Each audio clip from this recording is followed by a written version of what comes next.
네, 자, 이제 우리가 지난 시간까지 우리가 이제 체포를 받잖아요. 체포를 받고, 그래서 체포 제도에서 요 세 가지를 받습니다. 영장에 의한 체포, 그 다음에 긴급 체포, 현행범 체포 요 세 가지를 받고, 이제 요 이후의 단계들 우리가 이제 볼 텐데, 세 가지 체포의 가장 공통된 점이 뭐였냐면, 일단 체포한 시점으로부터 48시간 이내에 구속영장을 청구해야 된다. 이렇게 했습니다. 그리고 나면, 이제 요 이후의 과정을 보는 거죠. 지금부터 이제 우리가 공부할 건데, 구속제도를 공부할 건데, 그럼 영장 청구하는 것부터 나오겠죠. 영장을 청구하게 되면 이제 곧바로 무조건 해야 되는 게 뭐냐면 영장 실질 심사다. 그래서 이거하고 비교를 해서 체포인 경우에는 체포영장 실질 심사는 없지만 일반적으로 우리가 구속영장 실질 심사라고 하는데 영장 실질 심사는 구속의 경우에만 있다. 이렇게 이야기를 했어요. 그리고 만약에 이제 구속이 되면 어떻게 되는 거냐? 구속이 되면 그 다음에 피의자 단계에서 기소되기 전까지 좀 나가게 해달라고 이야기할 수 있습니다. 요게 뭐냐면 구속 적부심이에요. 구속 적부심은 피의자인 경우에만 이루어진다. 여기까지입니다. 그래서 요 상태까지 우리가 이제 이 시간에 구속제도와 관련돼 가지고 볼 건데 가장 이제 이것도 이제 절차적인 문제만 공부하면 되는 것이고 그러니까 가장 중요한 제도는 영장 실질 심사, 그다음에 구속 적부심, 그리고 구속 적부심에서 나타나는 몇 가지 제도들을 우리가 좀 살펴보도록 하겠습니다. 자, 이제 교재를 좀 보도록 하겠습니다. 구속제도. 구속을 하려면 처음부터 이제 누구나 다 구속을 시키는 건 아니기 때문에 이제 구속을 어떨 때 하는 것이냐 이제 이런 것들이 기본적인 거죠. 자, 구속이란 피의자나 피고인의 신체의 자유를 그러니까 피고인도 여기 개념에서 보면 피고인도 구속을 시킬 수가 있는 거죠. 그래서 구속의 종류는 두 가지가 있습니다. 피의자 구속이 있고 피고인 구속이 있어요. 먼저 피의자를 먼저 공부하는 겁니다. 신체의 자유를 체포에 비하여 장기간에 걸쳐 이렇게 되어 있습니다. 왜 장기간이라고 하는 말을 쓰냐면 체포는 우리가 48시간 동안 할 수 있고 요 전에 그러니까 48시간 후에 뭐 해야 된다고 그랬어요? 청구해야 된다고 그랬잖아요. 한번 이제 구속을 하게 되면 이제 거의 구속은 사실 실무에서 이제 구속을 했다라고 하는 건 당연히 이제 뭐 기소를 전제로 하고 있기 때문에 기소가 돼버리면은 뭐가 되는 거예요? 피고인이 되는 거고 뒤에서 보겠지만 피고인은 기본적으로 2달이거든요. 거기다 계속 연장할 수가 있기 때문에 굉장히 장기간에 걸쳐서 하는 강제처분을 말한다. 정의를 잘 이해해 두시고 자, 구속의 정의, 자, 구속이란 구인과 구금을 포함한다. 그래서 끌고 와서 가두는 것을 구속이라고 합니다. 70조, 자, 구속의 사유. 자, 법원은, 그러니까 여기 법원은 기본적으로는 70조니까 이 법원 여기서 말할 때는 피고인 구속을 이야기하고 있는 거예요. 근데 이거 피의자 구속에 그대로 준용하고 있기 때문에 그대로 보시면 됩니다. 법원은 피고인이 죄를 범하였다고 의심할 만한 상당한 이유가 있고, 그리고 요 사유가 있으면, 그러니까 당연히 이제 상당한 이유가 있어야죠. 범죄를 저질렀다라고 하는 상당한 이유가 있고, 그리고 나머지가 요 세 가지가 있어야 되는데, 주거가 없는 때, 그 다음에 증거를 인멸할 염려가 있을 때, 그 다음에 도망하거나 도망할 염려가 있을 때, 그래서 그 다음에 염까지 이렇게 염려가 있을 때 이렇게 되는 거예요. 그래서 우리가 뉴스 같은 거 많이 보면 구속영장이 발부될 때라든가 아니면 또는 구속영장이 기각될 때 이런 표현을 많이 하죠. 대체로 이제 뭐 집은 다 있겠죠. 집은. 이것 때문에 그렇습니다. 증거를 인멸할 염려가 있다 없다 이것 때문에 많이 되는 거예요. 그래서 구속사유이기 때문에 나중에 이거 보석 같은 걸 신청을 했을 때도 보석을 허가하지 않는 사유가 뭐냐 그러면은 증거를 나가면은 증거를 인멸할 염려가 있을 때는 보석을 허가해 주지 않겠죠. 그래서 이제 이런 것들을 형식적으로 이야기한다. 그 다음에 우리가 이럴 수 있습니다.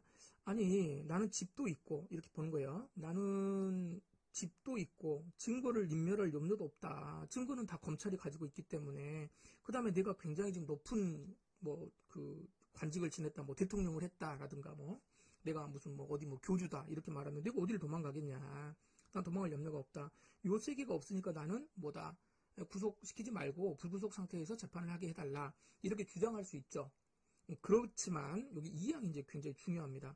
법원은 제1항의 구속사유를 심사할 때 요 세 가지만 보는 게 아니라 범죄가 얼마나 중대한지 또 그 짓을 할 수 있을 것인지 아니면 나가가지고 해코지할 수 있는 것인지를 모두 어떻게 하냐면 고려하여야 한다 이렇게 돼 있어요. 고려해야 된다. 그러면 요거는 반드시 고려를 해야 되니까 필요적으로 봐야 되는 것이고 대신 이게 요 세 가지는 중, 위, 해. 이 세 가지는 뭐는 아니에요. 구속 사유는 아니에요. 이건 아니지만 반드시 고려해야만 하는 사항입니다. 그래서 대체로 이 세 가지가 모두 다 충족이 이제 여기에는 해당이 안 된다고 하더라도 매우 범죄가 중대하기 때문에 그럴 수 있죠. 예를 들어서 살인범인데 집이 있어요. 그 다음에 증거는 다 검찰이 가지고 있어요. 그 다음에 도망 안 가겠대요. 뭐 지키고 있으면 도망 안 갈 거 아닙니까? 만약 이렇다면은 이 사람 뭐 해줘야 되겠어요? 불구속해야 될 것처럼 보이지만 어떻게 하는 거야? 그럼에도 불구하고 구속을 시키는 이유는 범죄가 매우 중대하고 뭐 이런 것들입니다. 나가가지고 또 해코지할 수 있고 이러면은 구속을 한다 이런 뜻입니다. 그 다음에 앞에서 본 것 중에 이제 우리가 요거 있었죠. 경미 사건, 다이고 50만 원 이하짜리 사건. 요거는 주거가 없는 경우에 이랑 이렇게 되는 거예요. 이거 이제 좀 한번 읽어보시고.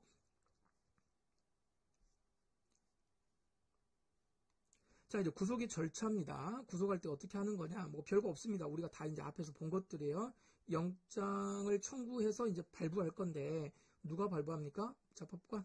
예, 법관이 발부합니다. 그래서 마치 우리가 구속영장을 집행을 하면 검사가 영장 발부해가지고 들고 가서 막 하는 것 같은데 그렇지 않아요. 법관이 하는 겁니다. 피고인을 구속하는 수서법원의 구속영장은 자, 명령장이고 수사기관이 구속하는 경우에는 허가장이다. 요거 이제 이해만 한번 하시면 되는데 아까 우리 구속은 피고인도 있을 수 있다고 그랬고 피의자도 할 수 있다고 그랬죠.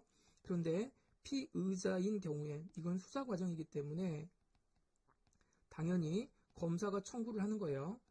청구해서 이제 지방법원 판사가 발부를 하는 거잖아요. 그런데 피의자인 단계에서는 뭐라고 그랬습니까? 이 수사는 원래가 뭐가 원칙이다? 예, 불구속 수사가 원칙이라고 그랬어요. 이게 원칙인데 검사가 이 사람은 굉장히 문제가 많은 사람이니까 구속시켜서 수사하겠다 이런 뜻입니다. 그러니까 원래 안 되는 건데 판사님한테 뭐라고 하는 거예요? 제발 구속시켜 주십시오. 구속영장을 발부하여 주십시오라고 허가를 구해주는 거예요. 그래서 판사가 그래 구속시켜라 라고 하는 뜻이죠. 그래서 이게 허가장의 의미를 가지고 있고 자 피고인은 우리가 수업 시간에도 먼저 앞에서 한번 정리를 했습니다만은 피고인의 경우에는 검사가 영장을 청구하는 게 아니라 그랬죠. 그래서 피고인의 경우에는 수서법원이 직권으로 한다 그랬습니다. 그러니까 직권으로 하는 거니까 야 저놈 어떻게 구속시켜. 재판할 때마다 안 나온단 말이에요. 전화도 안 받고. 그러니까 어떻게 한다. 구속시켜 라고 하는 뜻의 성격을 갖습니다. 여기 그래서 이제 명령장의 성격을 갖는다. 이런 거 이제 객관식 지문들은 이제 많이 한 번씩 뜨죠. 당연히 자 이런 것들은 이제 우리가 앞에서 봤습니다. 검사에게 신청해가지고 하는 것이고요. 영장의 청구는 반드시 서면으로 해야죠. 이건 뭐 당연한 이야기예요. 이걸 굳이 외운다는 게 물론 이제 시험 보려면 객관 시험 같은 거 보려면 외워야 되지만 그 말로 하면 되겠습니까? 당연히 서면으로 하는 거죠. 사법경찰관은 검사의 신청 기각 요거 체포할 때 우리가 한번 봤었죠? 요거 신청 기각에 대해서는 불복할 수가 없고 그러니까 준항고로도 다툴 수가 없고 어떻게 해야 된다? 재신청할 수밖에 없고 다시 그렇게 신청하지 않을 거면 어떻게 한다? 영장심의위원회 어디에 설치되어 있다? 고등검찰청에 설치되어 있다. 여기 영장심의위원회 체포영장 할 때 한번 봤어요. 거기에서 정리하시고 그래서 기각한 결정 발부했다 그러면 발부한 결정이든 기각한 결정이든 어떻게 된다? 불복할 수 없다. 뭐 체크 되시겠죠? 자, 앞에서 우리가 수업에 말씀드렸습니다만은 영장을 청구하게 되면 반드시 뭐를 해야 되냐면 영장 실질심사를 해야 합니다. 그래서 이거는 이제 따로 굉장히 중요한 제도이기 때문에 영장 실질심사 제도를 따로 공부하는 거예요. 자, 우리 조문은 201조의 2입니다. 자, 200조의 2, 200조의 3, 212조 이게 뭐냐면은 이게 다 체포제도예요. 체포된 사람들. 체포. 자, 요렇게 돼가지고 체포된 피의자에 대하여 구속영장을 청구받은 판사는 만약에 이제 검사가 영장을 청구하게 되면 지체 없이 피의자를 신문해야 된다. 이렇게 돼 있죠. 요 신문이라고 그랬습니다. 뭐가 아니에요? 신문, 피의자 신문 이거 아니에요. 이거 아니라고 말씀드렸고. 그 다음에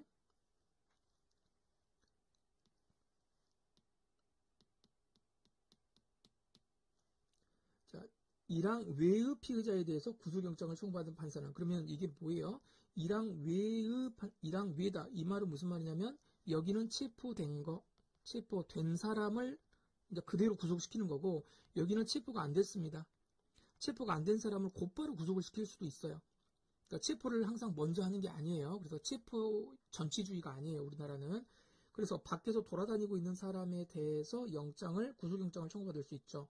그러면은 어떻게 해야 돼? 끌고 와야 될 거 아니에요, 일단은. 그래서 먼저 끌고 와야 되니까 그 사람을 할 때는 구인을 위한 구속영장을 일단 끌고 와가지고 뭐를 또 반드시 해야 되겠습니까? 영장 실질심사를 먼저 하고 해야 된다. 그래서 데리고 와야 된다라고 하는 거, 그 개념이 뭐냐면 구인을 위한, 끌고 오다. 구속영장을 발부해 가지고 법정에 데리고 와서 반드시 뭐는 해야 된다는 거예요. 영장 실질심사는 무조건 해야 된다, 그 뜻이에요. 근데 계속 얘가 도망다니고 있으면 어떻게 하겠습니까? 도망다니면 어떻게 할 수가 없잖아요. 그러면은 그냥 영장을 발부해버리죠. 그래서 이게 뭐냐면 뉴스에서 많이 나오는 사전 구속영장을 발부하였습니다 라고 하는 말인지 이런 거죠. 잡으러 돌아다니는 거죠.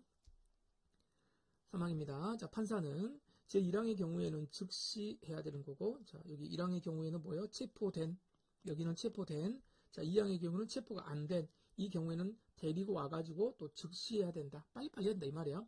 즉시 검사, 피의자, 변호인에게 언제 신문 기일을 할 것인지, 장소, 뭐 서울중앙지방법원에서 할 것인지, 뭐 수원지방법원에서 할 것인지, 이걸 통지해야 된다. 그러면 이제 이 사람을 끌고 와야 될 거 아닙니까?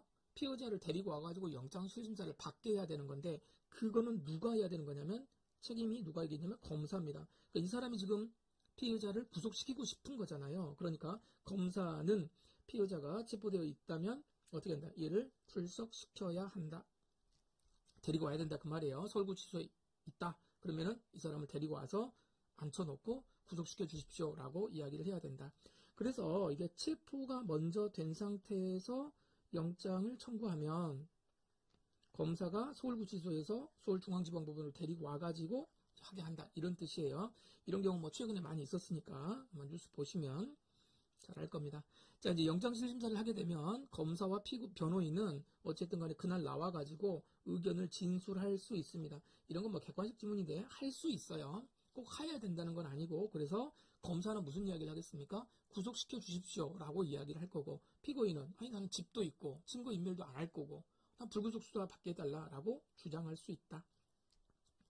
5항, 판사는 제1항 또는 제2항에 따라 신문할 때에는, 자, 영장 심사를 할 때에는 만약에 공범이 있으면 어떻게 되겠습니까? 서로 말을 맞추겠죠. 그러니까 분리신문하라. 분리신문. 수사상의 비밀보호를 위해서 필요한 조치를 해야 된다. 뭐 당연한 이야기죠. 6항, 신문하는 경우에 법원 사무관 등은 뭐 장외 조서로 써야 되겠죠. 여기 조서로 작성해야 된다라고 하는데 이 조서가 뭐라고 하겠습니까? 그러면 영장 실질 신문 조서. 조서네요. 자, 그럼 우리가 수업시간에 계속 이야기하지만 조서니까 결국 이거는 뭘로 가겠어요? 그렇죠. 증거로 가겠죠. 증거. 그래서 증거 능력의 문제가 되는 거예요. 자, 7항. 피의자 신문하는 경우에 법원이 구속영장 청구서 수사관계 서류 증거물을 접수한 날부터 구속영장을 발부해서 검찰청에 반환한 날까지는 구속기간에 산입하지 않는다. 자, 여기 구속기간 잠깐 볼게요. 구속기간은 며칠이라고 그랬습니까? 10일이라고 그랬죠. 구속기간은 10일입니다. 구속기간 10일이고 요 10일이 지나면 어떻게 돼요? 풀어줘야죠. 풀어줘야 되는데 중간에 영장 실질심사를 하게 되면 어떻게 된다? 요 기간은 뺀다, 이 말이야. 기간은 뺀다. 자, 이걸 좀 볼게요. 자, 이제 구조를 다시 한번 볼게요. 이 조문.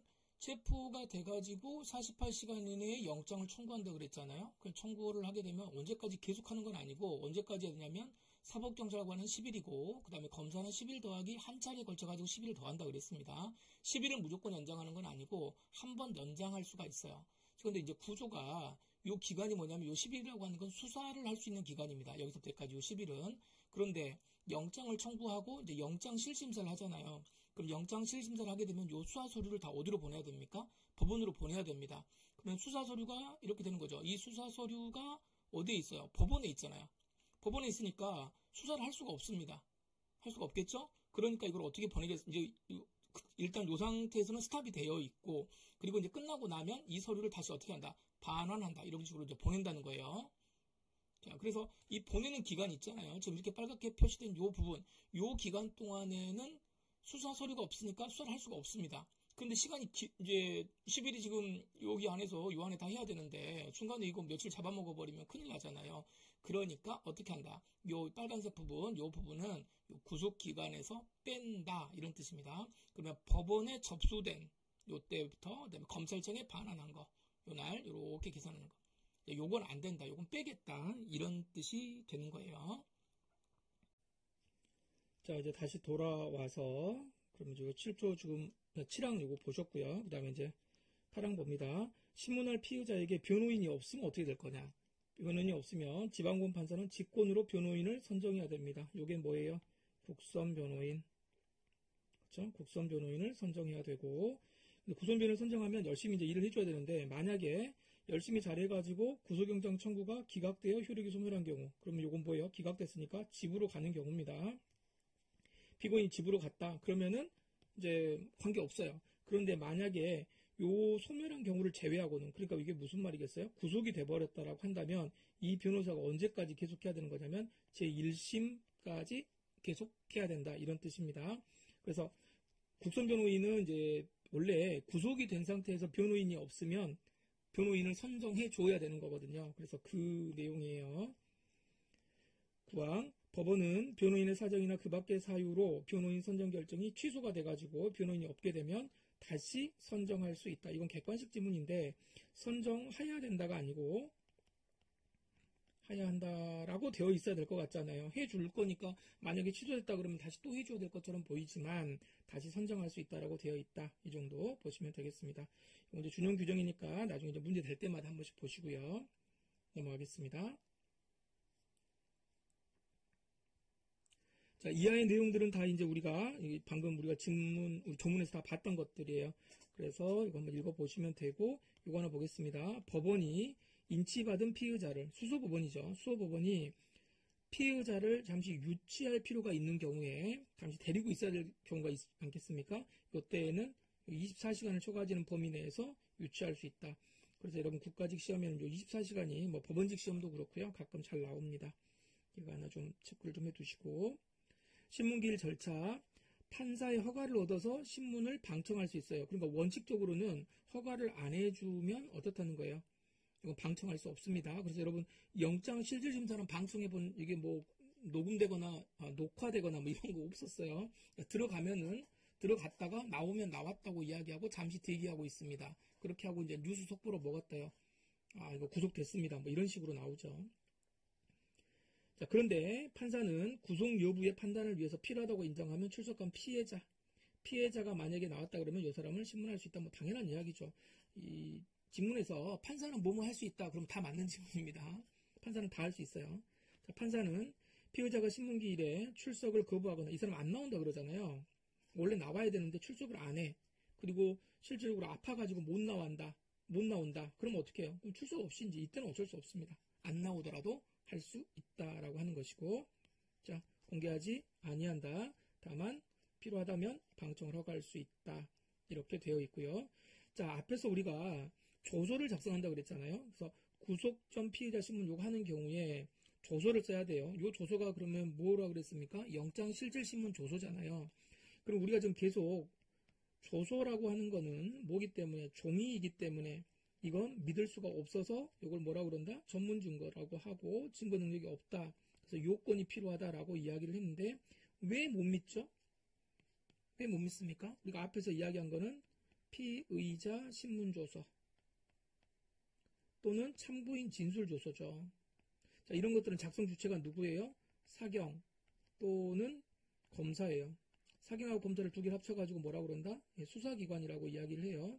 근데 법원 입장에서 볼 때는 검찰이든 경찰이든 수사기관이 작성한 거는 믿지를 못합니다. 안 믿으려고 그래요. 그건데 이거는 누가 작성하죠?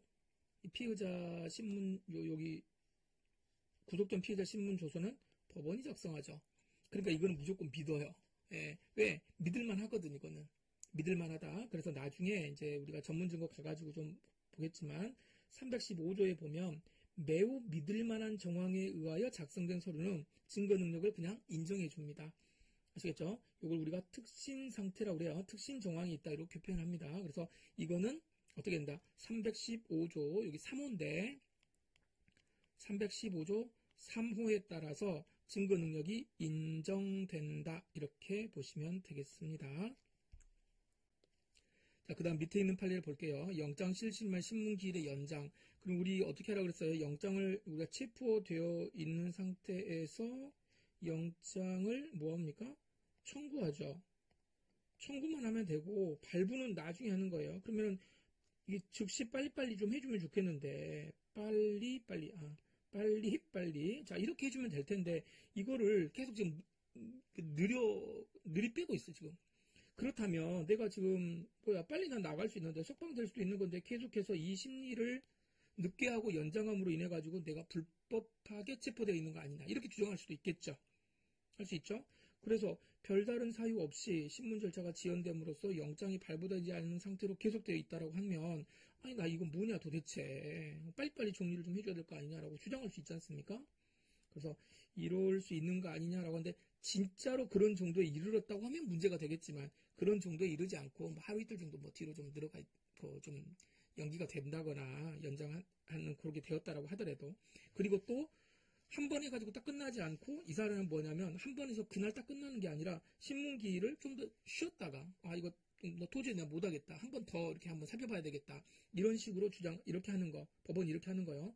단지 신문기일을 쇼킹했다는 그것만으로 영장의 효력에 영향을 미친다고 볼 수가 없다. 그러니까 이건 다 뭐예요? 판사님 알아서 하시겠다 그 말입니다. 자, 영장 발부 뭐 신속하게 빨리 정리를 해야죠. 그러니까 우리 대체로 보면 중요한 정치인들 같은 경우에도 뭐 그날 밤에 나오잖아요. 이렇게 되고요. 영장 서명 날인해야 됩니다. 반드시 서명 날인 이름 쓰고 해야 된다. 그리고 나머지는 보시고 자 요거 아까 우리 중요하다 그랬죠. 산입하지 아니한다. 자 6항도 마찬가지입니다. 만약 영장을 발부하지 않으면은 검사가 좀 뻘쭘하겠죠. 그렇게 되면 취지도 이유를 기재해가지고 서명 날인해서 검사에게 교부해주면 됩니다.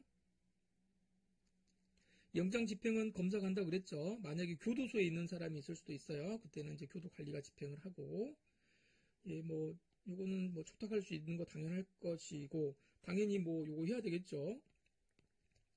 이거 다 이제 체포하고 똑같습니다. 그 다음에 영장이니까 뭐 해야 돼요? 사본 교부해야 된다 그랬죠. 이렇게 됐고. 자, 영장이 발부가 됐습니다. 그럼 어떻게 해요? 영장 집행 빨리빨리 해야죠. 그런데 정당한 사유 없이 만약에 지체된다. 그러면은 뭐가 문제인 거예요? 체포나 구금 상태가 이제 굉장히 길어지는 거니까 이것이 미법하다라고 하는 판례가 있습니다. 빨리빨리 안 한 거예요. 뭐 이제 지금 뭐 추석도 뭐 예를 들어서 끼어 있고 그날 내가 무슨 일이 있었고 뭐 했고 그러니까 빨리빨리 해야 되는데 그 기간 설령 그 구속영장 집행 기간 내에 집행이 됐다고 하더라도 지체 없이 해야 되는 건데 설령 그로부터 정당한 사유 없이 이렇게 이루어졌다라고 한다면 실질적으로 구속기간 내에 구속영장이 그 유효기간 내에 집행이 되었다고 하더라도 그동안에는 뭐가 된다? 위법하다. 이런 판례입니다. 자, 구속을 하고 나면은 지체 없이 서면으로 변호인 또는 변호인 선임권자 가운데서 피의자가 지정한 자 누구한테 말해줄까? 우리 동생한테 말해주세요. 우리 엄마한테 말해주세요. 자, 이렇게 지정을 한단 말이에요. 그러면은 자, 이런 것들을 말을 해줘야 됩니다. 그래서 이제 예전에는 자기 아들이 안 들어와요. 구속됐는지 안 됐는지도 몰라. 이런 시절도 있었어요. 그래가지고 이런 것들은 반드시 통지를 하도록 이렇게 되어 있고 빨리 해야 됩니다. 늦어도 24시간 내에 해야 되는 거고 급속을 요하면은 어떻게 해요? 전화로도 할 수 있습니다. 상당한 방법으로 할 수 있으니까 뭐로도 할 수 있어요? 카톡으로도 할 수 있겠지. 당신의 아들이 구속되었습니다. 이렇게도 할 수 있어요. 그렇다고 하더라도 다시 뭐 해야 돼요? 다시 서면으로 또 해 주어야 된다. 자, 이제 구속기간 나오네요. 자, 여기 나오죠? 사법경찰관이 할 때는 며칠? 10일. 검사가 할 때는 10일 이내에 해야 된다. 이 말이에요. 10일 이내에 공소를 제기하지 아니하면 석방해야 된다. 그러니까 요 10일도 여기 마찬가지죠. 10일이죠. 이렇게 되어 있고. 그 다음에 체포 구인되면은 당연히 체포 구인돼가지고 이렇게 된 경우에 체포 기간 있잖아요. 요 앞에 체포 기간, 체포했던 요 기간. 체포한 때로부터 10일이에요. 아시겠죠? 이때부터. 그래서 요 구속 체포한 때로부터 이렇게 되는 거, 요 기간입니다. 기간과 요 시점이 구속영장 발부된 날로부터 다시 10일이 아니고, 이게 10일이 아니고, 체포된 때로부터 이렇게 해서 10일이다. 이렇게 갑니다. 그 다음에 구속기관을 도과하게 되면, 그 기간이 지나게 되면, 이제 효력이 상실돼야 된다고 보는데, 우리 대법원은 무조건 실효되는 건 아니다. 여러 가지 뭐 사정이 있을 수 있다. 지금 요 이야기 하는 겁니다.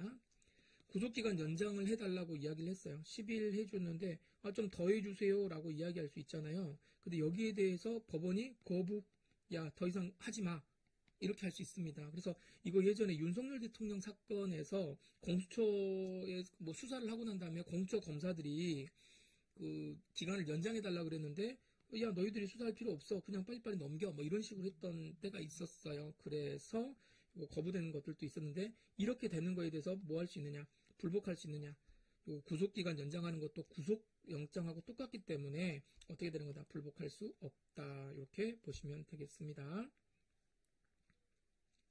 그 다음에 구속을 했다가 풀어줄 수 있죠. 영장 7심에서 풀어줄 수 있는데 풀어줬다가 다시 구속시킬 수 있는 거냐, 그건 안 됩니다. 자, 검사 또는 사법경찰관에 의해서 구속되었다가 석방된 사람이 있죠. 이런 경우에는 다시 너 이거 마음에 안 드는데 라고 해가지고 같이 데리고 올 수 있는 거냐, 다른 중요한 증거를 발견했다라는 거, 요거 빼고는 재차 구속하지 못한다. 그래서 이제 사실 실질적으로 연속해서 할 수가 없죠. 하고 난 다음에 석방시켰다가 다시 같은 사유로 구속을 시킬 수가 없죠. 근데 요거는 있어요. 다른 중요한 증거가 발견되면, 그러니까 새로운 증거, 또 새로운 혐의가 발견이 되었다, 이렇게 하면 구속을 또 시킬 수도 있다, 이렇게 보시면 되겠습니다.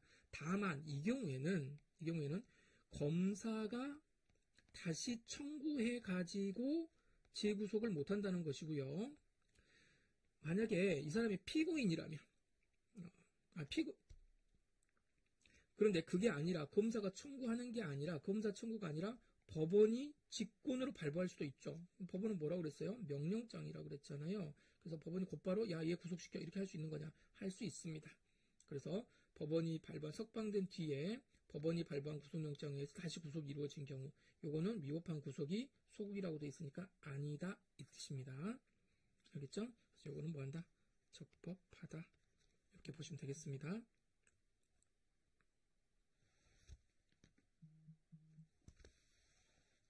자, 이제 관련 문제 볼게요. 자, 이중구속. 이중구속이라고 하는 거는 이렇게 돼 있는데, 요즘에 요거 꽤 이제 문제가 되죠. 예를 들어서 절도죄로 구속기간이 계속 만료가 되려고 그래요. 그런데 이거 요때, 너 사기도 했구만, 이렇게 사기로 해가지고 또 구속영장을 또 신청해가지고 계속 구속기간을 연장할 수 있겠죠. 너 이거 강간도 했네? 그럼 또 연장하는 거. 이런 걸 이제 이중구속, 삼중구속 막 이렇게 할 거 아니에요? 이거 괜찮다. 구속기간이 만료될 무렵에 다른 범죄 사실로 구속했다, 할 수 있다. 위법하다고 할 수 없다.